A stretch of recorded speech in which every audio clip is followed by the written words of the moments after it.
میں یہاں آپ کو ایک اور حقیقت بھی بتاتا چلوں۔ عمران خان پر 3 نومبر 2022 کو وزیر آباد میں قاتلانہ حملہ ہوا تھا اور یہ اس میں زخمی ہو گئے تھے۔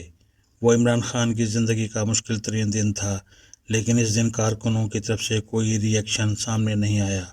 ملک کے چند شہروں کے چند مقامات پر تھوڑے بہت احتجاج ہوئے اور بس، جبکہ 6 ماہ بعد 9 مئی 2023 کو کارکنوں نے 200 فوجی تنصیبات اور مقامات پر حملے کر دیے۔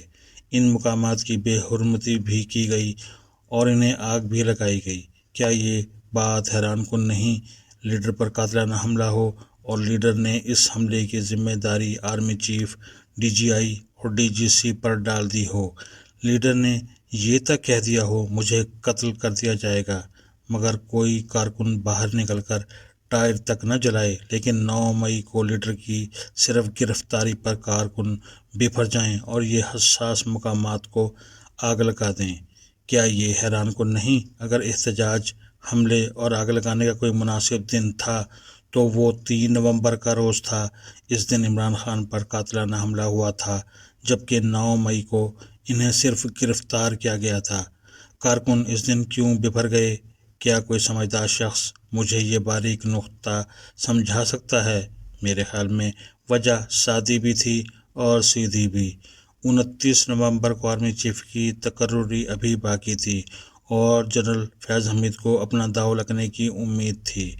جنرل فیاض حمید نے آرمی چیف بننے کے لیے مریم نواز کے سمدھی چودھری منیر کو بھی نواز شریف کے پاس بھجوایا تھا اور چودھری منیر نے ان کی باقاعدہ سفارش کی تھی اور یہ پیغام بھی دیا تھا میں ماضی کی تمام غلطیوں کا سود سمیت ازالہ کروں گا۔ میاں نواز شریف کے ایک قریبی دوست سے بھی سفارش کرائی گئی تھی، مگر میاں صاحب اپنا فیصلہ کر چکے تھے۔ میں یہاں یہ بھی بتاتا چلوں، میاں شہباز شریف اور شاہد خاقان عباسی جنرل باجوہ کو ایکسٹینشن دینا چاہتے تھے، لیکن نواز شریف راضی نہیں ہوئے اور یہ ہر صورت جنرل عاصم منیر کو چیف بنانا چاہتے تھے۔ جنرل فیاض کو خواجہ آصف سے بھی بہت امید تھی۔ اس کی وجہ 2 احسان تھے۔ جنرل فیاض نے خواجہ آصف کو 2018 کے الیکشن میں جتوایا تھا۔ این اے 73 کی سیٹ عثمان ڈار جیت چکے تھے، لیکن خواجہ آصف نے رزلٹ سے قبل جنرل باجوہ سے رابطہ کیا اور باجوہ صاحب نے ہنس کر جواب دیا، خواجہ صاحب آپ فکر نہ کریں، آپ جیتے ہوئے ہیں۔ اس مبارکباد کا بھرم جنرل فیاض نے رکھا تھا۔ دوسرا، جنرل فیاض نے خواجہ آصف کو ڈسکوالیفیکیشن سے بچایا تھا۔ کیسے بچایا تھا؟ یہ بھی ایک دلچسپ داستان ہے اور میں آئندہ کسی کالم میں یہ پوری تفصیل سے بیان کروں گا۔ جنرل فیاض کا خیال تھا خواجہ آصف اب ان احسانات کا بدلہ دیں گے، لیکن شاید یہ خواجہ آصف کو جانتے نہیں تھے۔ یہ اگر انہیں آج بھی جاننا چاہتے ہیں تو یہ جنرل باجوہ کے سسر جنرل اعجاز امجد سے پوچھ لیں۔ ان کے پاس ایسی داستان ہے جسے سن کر کان سرخ ہو جاتے ہیں۔ بہرحال قصہ مختصر، عمران خان پر قاتلانہ حملے تک جنرل فیاض حمید کو چیف بننے کی توقع تھی، لہٰذا انہوں نے کسی قسم کی غلطی نہیں کی۔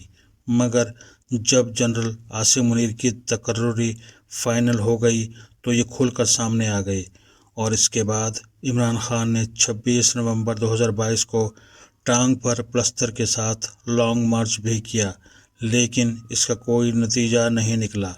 جنرل عاصم منیر کی تقرری کے بعد جنرل فیاض نے 10 دسمبر 2022 کو ریٹائرمنٹ لے لی۔ یہ ریٹائر ہو گئے، مگر ان کی خواہشوں اور جذبہ انتقام نے ریٹائر ہونے سے انکار کر دیا اور یہ عمران خان کے خفیہ مشیر بن گئے۔ فوج کی روایت ہے آرمی چیف بننے سے قبل فہرست میں شامل تمام امیدوار پورا زور لگاتے ہیں، لیکن جب کوئی ایک کامیاب ہو جاتا ہے تو پھر دوسرے اس فیصلے کو قبول کر لیتے ہیں، اسے مبارکباد دیتے ہیں اور ریٹائرمنٹ لے کر چپ چاپ گھر چلے جاتے ہیں۔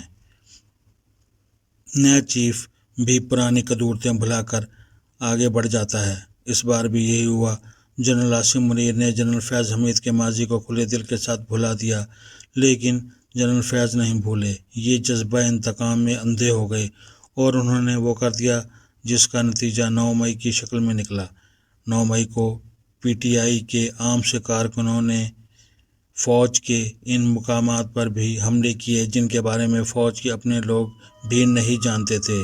لاہور کے کور کمانڈر کے گھر کی لوکیشن کتنے لاہوریوں کو پتہ ہوگی؟ CSD فیصل آباد میں، ISI کے دفتر، چکدرہ کے FC fort, army military history institute, AFIC Gujranwala Cantt کے راہوالی گیٹ، مردان کے پنجاب ریجیمنٹل سینٹر اور GHQ کے گیٹس کے بارے میں عام کارکنوں کو کیسے علم ہوا؟ یہ ساری لوکیشنز اور ان کی حساسیت سے صرف اندر کے لوگ واقف تھے، اور جنرل فیض سے زیادہ اندر کا بندہ کون ہو سکتا تھا؟ لہٰذا جنرل فیض نے اس فساد میں عمران خان کی سہولت کاری کی۔ انہیں اس سے قبل ایک آدھ بار سمجھانے کی کوشش بھی کی گئی تھی۔ انہیں ایسے مقامات پر بھی بلایا گیا جہاں یہ اپنے دور میں اقتدار میں دوسروں کو بلایا کرتے تھے۔ انہیں ریٹائرمنٹ کے بعد سہولت کاری کرنے والے آفیسر کے انجام کے بارے میں بھی بتایا گیا تھا، لیکن یہ باز نہ آئے اور یوں 9 مئی ہو گیا۔ ہمیں یہاں یہ ماننا ہوگا 9 مئی پاکستان کا 9/11 تھا، اور اس نے پاکستان کے اندر بھی اس طرح ہر چیز بدل کر رکھ دی جس طرح 9/11 نے پورے امریکہ کو بدل دیا۔ افواج پاکستان کو 9 مئی میں اپنے لوگوں کی انوالومنٹ کا اندازہ تھا، چنانچہ انتہائی سینئر لیول کے آفیسرز تک کو فارغ کر دیا گیا۔ ان آفیسرز میں کور کمانڈر لاہور بھی شامل تھے، جبکہ درجنوں بریگیڈیئرز، کرنل اور میجرز بھی اس فہرست میں موجود ہیں۔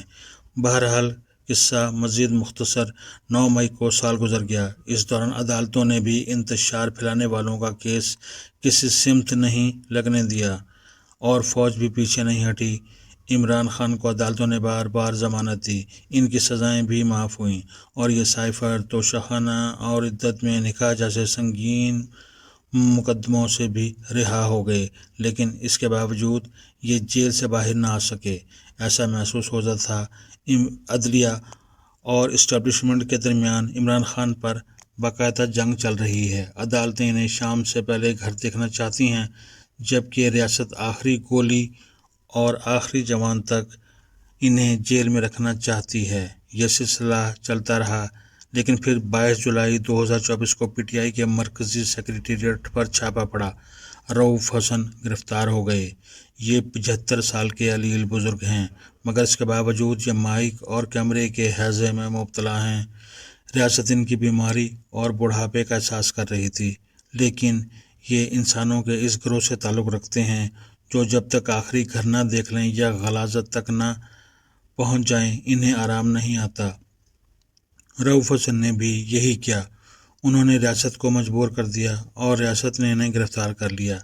اس کے بعد رؤوف حسن نے چند گھنٹے نہ لگائے اور یوں تمام راز کھل گئے۔ چھاپے کے دوران کمپیوٹر اور لیپ ٹاپ قابو میں آ گئے، رؤوف حسن کے موبائل بھی مل گئے، اور اس کے بعد جنرل فیض، ان کے 3 ساتھی بریگیڈیئر ریٹائرڈ غفار، بریگیڈیئر ریٹائرڈ نعیم اور کرنل ریٹائرڈ عاصم بھی سامنے آ گئے، اور عمران خان کا جیل کا نیٹ ورک بھی۔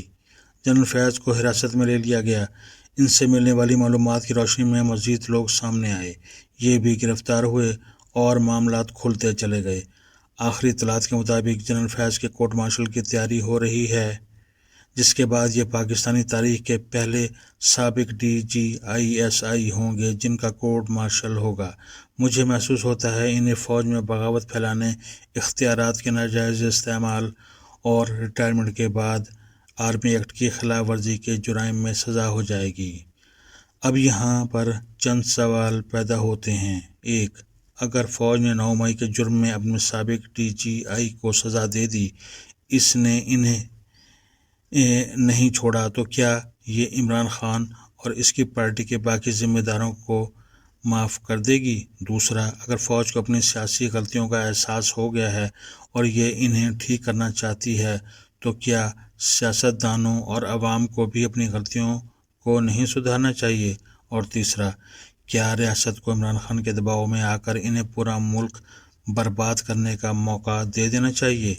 یہ لوگ اس قدر خطرناک ہیں کہ ان کے ہاتھ سے کسی عام شہری کی عزت محفوظ ہے اور نہ شہداء کی یادگاریں۔ کیا ایسے لوگوں کو ایک اور 9 مئی کا چانس دے دینا چاہیے؟ میرا خیال ہے یہ نہیں ہو سکے گا۔ اگر جنرل فیاض حمید کو اپنی غلطیوں کا تاوان ادا کرنا پڑ رہا ہے تو پھر بچت عمران خان کی بھی نہیں ہوگی، اور اگر کسی نے انجام کے راستے میں رکاوٹ بننے کی کوشش کی تو اسے بھی تیاری کر لینی چاہیے۔ میرا نہیں خیال اب کوئی ذمہ دار احتساب کی چکی سے بچ سکے گا، اور اگر یہ لوگ بچ گئے تو پھر میرے منہ میں خاک، اللہ معاف کرے، یہ ملک نہیں بچ سکے گا۔